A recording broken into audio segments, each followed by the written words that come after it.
సహజంగా మానవులకు జిజ్ఞాస చాలా ఎక్కువ. మనం దాదాపు ప్రతి దానిలోనూ ఏదో ఒక పద్ధతి లేదా అమరిక ఉందేమో అని కనుక్కోవడానికి ప్రయత్నిస్తూ ఉంటాం. ఉదాహరణకు మనం ఆకాశంలో నక్షత్రాలను చూసినప్పుడు వాటి మధ్య ఏదైనా ఒక నిర్దిష్టమైన అమరిక ఉందేమో అని గమనిస్తాం. నిజానికి అక్కడ మనం కొన్ని అమరికలను కూడా కనుక్కున్నాం. సరిగ్గా అదే విధంగా మన చుట్టూ జరిగే అన్ని రసాయన చర్యల మధ్య కూడా ఏదైనా పద్ధతి లేదా అమరిక ఉందా అని గమనించడానికి ప్రయత్నించినప్పుడు ఆశ్చర్యకరంగా మనం ఆ రసాయన చర్యల మధ్య కూడా ఎన్నో పద్ధతులను కనుక్కున్నాం. ఈరోజు మనం అందులో ఒక ముఖ్యమైన పద్ధతి గురించి తెలుసుకోబోతున్నాం. ఇక్కడ ఉన్న ఈ రసాయన చర్యలను చూడండి. ఇందులోని కొన్ని రసాయన చర్యలలో ఆక్సిజన్ కలుస్తోంది. మరికొన్ని రసాయన చర్యలలో ఆక్సిజన్ తొలగించబడుతోంది. ఇలాంటి చర్యలనే మనం ఆక్సీకరణం, క్షయకరణం చర్యలు అని అంటాము. అంటే ఆక్సిడేషన్ అండ్ రిడక్షన్ రియాక్షన్స్ అని అంటాం. ఆక్సీకరణం అంటే ఒక పదార్థానికి ఆక్సిజన్ కలవడం అంటే ప్లస్ ఆక్సిజన్. దానికి వ్యతిరేకంగా క్షయకరణం అంటే ఒక పదార్థం నుండి ఆక్సిజన్ను తొలగించబడటం అంటే మైనస్ ఆక్సిజన్. నిజానికి ఆక్సీకరణం, క్షయకరణం ఈ చర్యలలో ఆక్సిజన్ కలవడం, తొలగించబడటమే కాకుండా ఇంకా చాలా విషయాలు జరుగుతాయి. ఈ వీడియోలో మనం వాటన్నింటి గురించి ఇంకా వివరంగా తెలుసుకుందాం. అందుకోసం ముందుగా మనం కొన్ని ఉదాహరణలు చూసి అవి ఆక్సీకరణ చర్యలా లేక క్షయకరణ చర్యలా అని గుర్తించడానికి ప్రయత్నిద్దాం.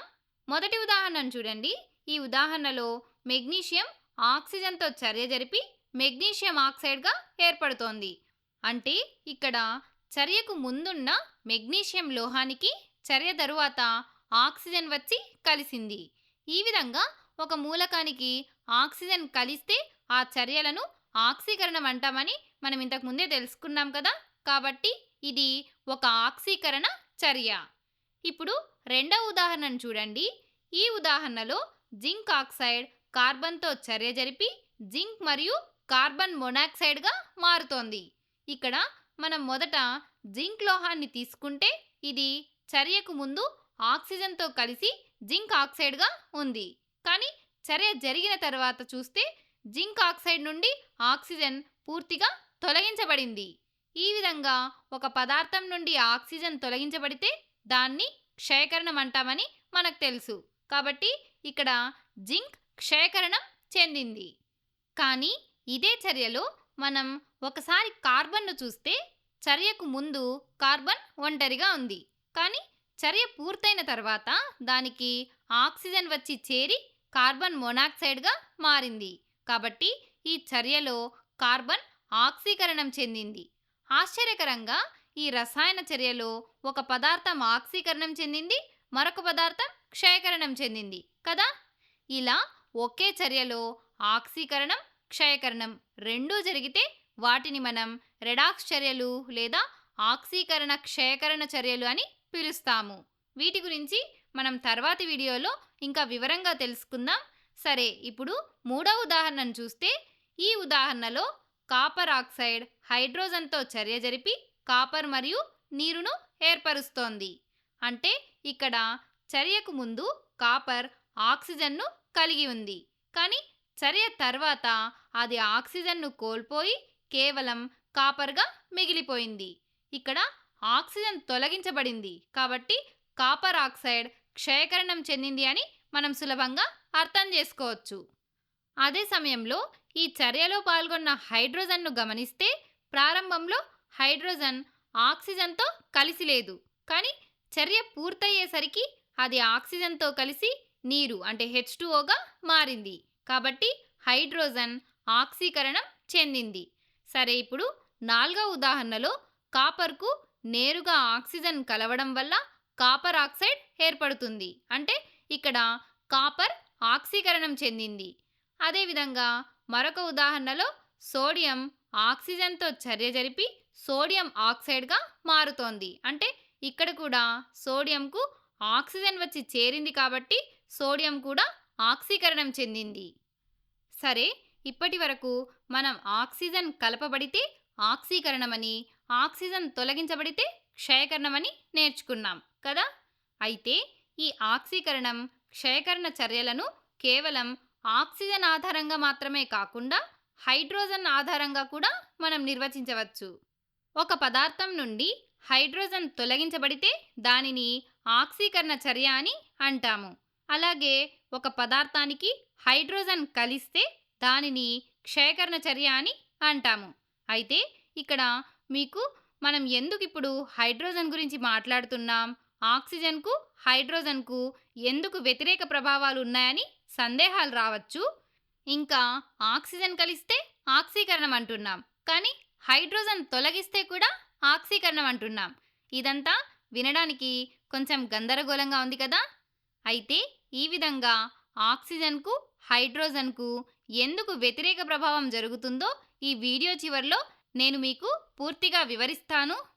ప్రస్తుతానికి ఒక నియమాన్ని గుర్తుపెట్టుకోండి. హైడ్రోజన్ ప్రభావం ఎప్పుడు ఆక్సిజన్ ప్రభావానికి ఖచ్చితంగా వ్యతిరేకంగా ఉంటుంది. ఆక్సీకరణంలో ఆక్సిజన్ కలుస్తుంది లేదా హైడ్రోజన్ తొలగించబడుతుంది. అలాగే క్షయకరణంలో ఆక్సిజన్ తొలగించబడుతుంది లేదా హైడ్రోజన్ కలుస్తుంది. దీని ఆధారంగా ఇప్పుడు కొన్ని ఉదాహరణలను సాధించడానికి ప్రయత్నిద్దాం. మొదటి సమీకరణాన్ని చూడండి. ఇక్కడ మనకు ఎక్కువ హైడ్రోజన్లు ఉన్న ఒక సమ్మేళనం ఇచ్చారు. ఈ సమ్మేళనం రసాయన చర్య జరిగిన తర్వాత కొన్ని హైడ్రోజన్లను కోల్పోయింది. అంటే ఈ పదార్థం నుండి హైడ్రోజన్ తొలగించబడింది. హైడ్రోజన్ తొలగించబడింది అనేది ఆక్సిజన్ కలవడంతో సమానం. కాబట్టి ఈ చర్యలో ఈ సమ్మేళనం ఆక్సీకరణం చెందిందని చెప్పవచ్చు. సరే, ఇప్పుడు రెండవ ఉదాహరణ చూడండి. ఇందులో కార్బన్ మొనాక్సైడ్ హైడ్రోజన్తో చర్య జరుపుతోంది. అంటే ఇక్కడ కార్బన్ మొనాక్సైడ్కు హైడ్రోజన్ కలుస్తోంది. ఈ విధంగా ఒక పదార్థానికి హైడ్రోజన్ చేరింది అంటే ఆ పదార్థం నుండి ఆక్సిజన్ తొలగించడంతో సమానం. ఆక్సిజన్ తొలగించబడటం అంటే క్షయకరణం అని మనకు తెలుసు. కాబట్టి ఇక్కడ కార్బన్ మొనాక్సైడ్కు హైడ్రోజన్ కలుస్తుంది అంటే ఇది క్షయకరణం చెందుతోంది. ఇప్పుడు మూడవ ఉదాహరణ చూడండి. ఈ ఉదాహరణలో మీథేన్ ఆక్సిజన్తో చర్య జరుపుతోంది. ఇక్కడ మీథేన్లో మొదట కార్బన్తో కలిసి 4 హైడ్రోజన్లున్నాయి. కానీ చర్య పూర్తయ్యాక కార్బన్ తన హైడ్రోజన్లన్నింటినీ కోల్పోయిందని మనకు తెలుస్తోంది. ఈ విధంగా హైడ్రోజన్లను కోల్పోవడం లేదా హైడ్రోజన్ తొలగించబడటం అనేది ఆక్సిజన్ కలపడంతో సమానం. కాబట్టి ఇక్కడ కార్బన్ ఆక్సీకరణం చెందింది. సరే, ఇప్పటి వరకు మనం ఆక్సీకరణం, క్షయకరణాలను ఆక్సిజన్ మరియు హైడ్రోజన్ పరంగా నిర్వచించాం. కానీ ఇప్పటికీ మనకు ఆక్సిజన్ కలిస్తే ఆక్సీకరణం అన్నట్లే హైడ్రోజన్ తొలగించబడిన ఆక్సీకరణం అని ఎందుకు పిలుస్తున్నాం అనే ప్రశ్న అలాగే ఉండిపోయింది కదా. నిజానికి ఈ ఆక్సిజన్ మరియు హైడ్రోజన్ ఆధారిత నిర్వచనాలు పాత నిర్వచనాలు. ఆధునిక రసాయన శాస్త్రంలో ఆక్సీకరణం మరియు క్షయకరణాలను ఎలక్ట్రాన్ల నష్టం లేదా లాభం అంటే loss of electrons or gain of electrons దీని ఆధారంగా మరింత ఖచ్చితంగా నిర్వచిస్తారు. ఈ కొత్త నిర్వచనం తెలిస్తే అసలు ఇక్కడ హైడ్రోజన్ గురించి ఎందుకు చెప్పామో మీకు బాగా అర్థమవుతుంది. ఏదైనా మూలకం గాలిలోని ఆక్సిజన్తో చర్య జరిపి ఆక్సైడ్ను ఏర్పరుస్తుందని మనకు తెలుసు కదా. కావాలంటే ఈ ఉదాహరణను చూడండి. ఇక్కడ మెగ్నీషియం గాలిలో మండి మెగ్నీషియం ఆక్సైడ్గా ఏర్పడింది. అంటే మెగ్నీషియంకు ఆక్సిజన్ కలిసింది కాబట్టి దీన్ని ఆక్సీకరణమని అన్నాం. అయితే మన పూర్వీకులు ఈ నిర్వచనం ఇచ్చినప్పుడు పరమాణువుల లోపలి ఎలక్ట్రాన్ల గురించి వారికి పూర్తి అవగాహన లేదు. ఆ సమయంలో వాటి మధ్య ఎలక్ట్రాన్ల భాగస్వామ్యం జరుగుతోందా లేక బదిలీ జరుగుతోందా అన్నది తెలియదు. కానీ తర్వాత జరిగిన పరిశోధనల్లో ఆశ్చర్యకరమైన విషయం తెలిసింది. అదేంటంటే ఈ చర్యలో మెగ్నీషియం తన ఎలక్ట్రాన్లను ఆక్సిజన్కు బదిలీ చేస్తోంది. అలాగే సోడియం ఆక్సైడ్ విషయంలో కూడా 2 సోడియం పరమాణువులు కూడా తమ ఎలక్ట్రాన్లను ఆక్సిజన్కు కోల్పోతాయి. ఇదే విధంగా అన్ని ఆక్సీకరణ చర్యల్లోనూ లోహాలు లేదా మూలకాలు తమ ఎలక్ట్రాన్లను పూర్తిగా లేదా పాక్షికంగా ఆక్సిజన్కు కోల్పోతున్నాయని శాస్త్రవేత్తలు గుర్తించారు. దీన్ని బట్టి మనం ఆక్సీకరణం నిర్వచనాన్ని మరింత బాగా మెరుగుపరుచుకున్నాం.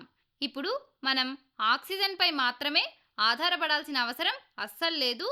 ఒక రసాయన చర్యలో ఏదైనా మూలకం ఎలక్ట్రాన్లను కోల్పోతే ఆ మూలకం ఆక్సీకరణం చెందింది అని ఆధునిక రసాయన శాస్త్రం చెబుతుంది. అది ఆ ఎలక్ట్రాన్లను ఆక్సిజన్ వల్ల కోల్పోవచ్చు, హైడ్రోజన్ వల్ల కోల్పోవచ్చు, లేదా నైట్రోజన్, సల్ఫర్ ఇటువంటివి మరే ఇతర మూలకం వల్ల అయినా కోల్పోవచ్చు. ఆక్సిజన్ను కలిపిన ప్రతిసారి మూలకం ఎలక్ట్రాన్లను కోల్పోతుందని తేలింది. అదేవిధంగా ఒక సమ్మేళనం నుండి హైడ్రోజన్ తొలగించబడినప్పుడు కూడా అందులోని మూలకం ఎలక్ట్రాన్లను కోల్పోతుంది. అందుకే హైడ్రోజన్ తొలగింపును కూడా పరోక్షంగా ఆక్సీకరణం అనే పిలిచారు. సల్ఫర్, నైట్రోజన్ లాంటి మూలకాలతో చర్యల విషయంలో కూడా ఎలక్ట్రాన్ల బదిలీ ఇలాగే జరుగుతుంది. కాబట్టి ఎలక్ట్రాన్ల ఆధారంగా ఇచ్చినటువంటి ఆధునిక నిర్వచనమే అసలైనది. కానీ ఇప్పటికీ మీకు ఈ నిర్వచనంతో అంత అవసరం లేదు. ప్రస్తుతానికి మన సిలబస్ ప్రకారం సాంప్రదాయ నిర్వచనాలైన ఆక్సిజన్ కలపడం లేదా హైడ్రోజన్ తొలగించడంను ఆక్సీకరణం అంటామని, అదేవిధంగా ఆక్సిజన్ను తొలగించడాన్ని లేదా హైడ్రోజన్ కలపడాన్ని క్షయకరణం అంటామని గుర్తుపెట్టుకోండి.